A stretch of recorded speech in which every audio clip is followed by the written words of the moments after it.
প্রিয় দর্শক, জানিয়ে দেব ঘূর্ণিঝড় মোচা সম্পর্কে বিস্তারিত পূর্বাভাস। ভিডিওটি না টেনে সম্পূর্ণ পূর্বাভাস মনোযোগ দিয়ে শুনলে আশা করছি উপকৃত হবেন।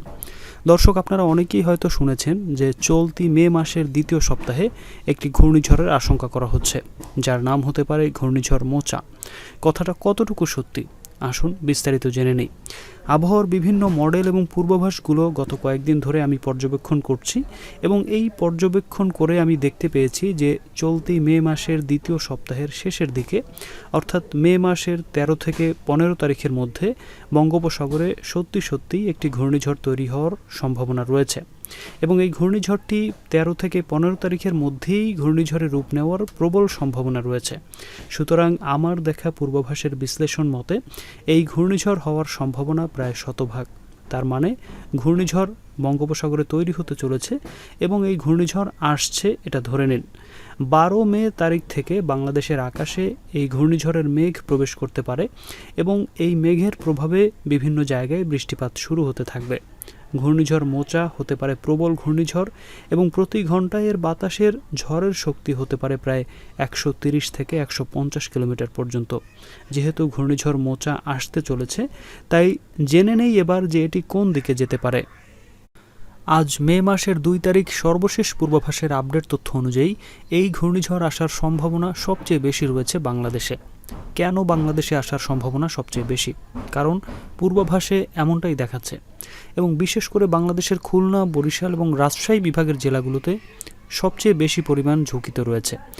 তবে সরাসরি আঘাত হানার সম্ভাবনা দেখাচ্ছে ভারতের পশ্চিমবঙ্গ সহ খুলনা, বরিশাল এবং আরও কিছু উপকূলীয় জেলাগুলোতে। এবং একটি কথা আপনাদের জানিয়ে রাখি, এবার ঘূর্ণিঝড় মোচা যেই স্থান থেকে সৃষ্টি হওয়ার কথা রয়েছে, অর্থাৎ যে স্থানে এটি প্রথম তৈরি হতে থাকবে, সেটা অনেক দূরের একটি স্থান। বাংলাদেশ থেকে হিসেব করলে বঙ্গোপসাগরের একদম দক্ষিণ মাথায়, ঠিক যেখানে ভারত মহাসাগরের পাশাপাশি যে স্থানে বঙ্গোপসাগরের এরিয়া শুরু হয়েছে, সেখান থেকে এই ঘূর্ণিঝড় সৃষ্টি হওয়ার সম্ভাবনা রয়েছে। এটি প্রথমে আগামী 7 তারিখে শ্রীলঙ্কার পাশে একটি উপসাগর রয়েছে যার নাম মান্নার উপসাগর। এই মান্নার উপসাগর থেকে একটি লঘুচাপ ভারত মহাসাগর হয়ে বঙ্গোপসাগরের এরিয়া যেখান থেকে শুরু হয়েছে সেদিকে আসতে থাকবে। এরপর আগামী 8 থেকে 9 তারিখের মধ্যে একটি নিম্নচাপের রূপ নেবে। যেখানে নিম্নচাপটি তৈরি হবে সেখান থেকে বাংলাদেশের কুয়াকাটা সমুদ্র সৈকতের দূরত্ব থাকতে পারে প্রায় 1728 কিলোমিটার। পূর্বাভাস মতে এটি 9 তারিখ থেকে বঙ্গোপসাগরের দক্ষিণ মাথা থেকে এগোতে থাকবে এবং 13 তারিখের মধ্যে বাংলাদেশের অত্যন্ত কাছে এসে যাবে। তবে এটি আগামী 11 তারিখের মধ্যে নিম্নচাপ থেকে ঘূর্ণিঝড়ের রূপ নেওয়ার সম্ভাবনা রয়েছে এবং 14 তারিখে বাংলাদেশ সহ ভারতের পশ্চিমবঙ্গ অতিক্রম করতে পারে। আগামী 11 তারিখ থেকে ঘূর্ণিঝড়ের প্রভাবে সাগর খুবই উত্তাল থাকবে, তাই এই সময়ে বাংলাদেশের উপকূলীয় স্থান বাদে গভীর সমুদ্রে ঘূর্ণিঝড়ের প্রভাব সবচেয়ে বেশি থাকবে।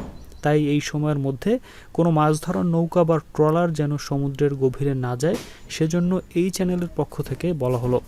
একই সাথে যেসব ফসল বৃষ্টির কারণে ক্ষতি হতে পারে, সেসব ফসল অবশ্যই আগামী 11 মে তারিখের মধ্যে মাঠ থেকে সরানোর ব্যবস্থা করলে ভালো হবে। কারণ 12 তারিখ থেকে দেশের আবহাওয়া খারাপ হওয়া শুরু করবে এবং বৃষ্টির মাত্রা ধীরে ধীরে বাড়তে থাকবে।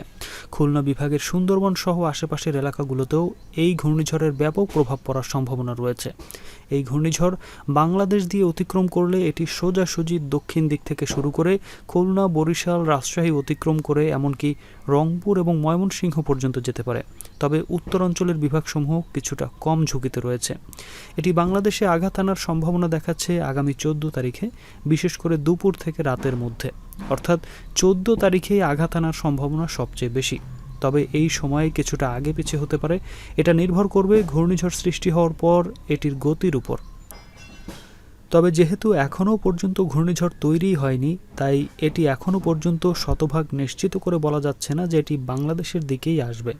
একেবারে শতভাগ নিশ্চিত কোনো পূর্বাভাস এখনও পর্যন্ত দেয়া যাচ্ছে না যে এটি আসলে কোন দিকে যেতে পারে। তবে পূর্বাভাসে দেখাচ্ছে যে এটি বাংলাদেশের দিকে এসে পড়ার সম্ভাবনা সবচেয়ে বেশি। সবশেষে বলবো, ঘূর্ণিঝড় যেখানে তৈরি হবে সেই জায়গায় এখনও পর্যন্ত কোনো নিম্নচাপ বা ঘূর্ণিঝড় তৈরি হয়নি। এটি তৈরি হবার পরে আরও অনেক তথ্য ধীরে ধীরে পূর্বাভাস আকারে পাওয়া যাবে ইনশাল্লাহ ঘূর্ণিঝড় মোচা সম্পর্কে সময় মতো নিয়মিত আপডেট দেওয়ার চেষ্টা করা হবে।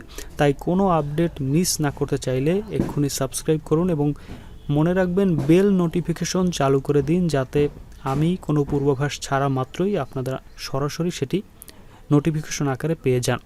দর্শক, পরবর্তী যেই পূর্বাভাস দেওয়া হবে সেটি দেখার আমন্ত্রণ রইল। ধন্যবাদ সবাইকে।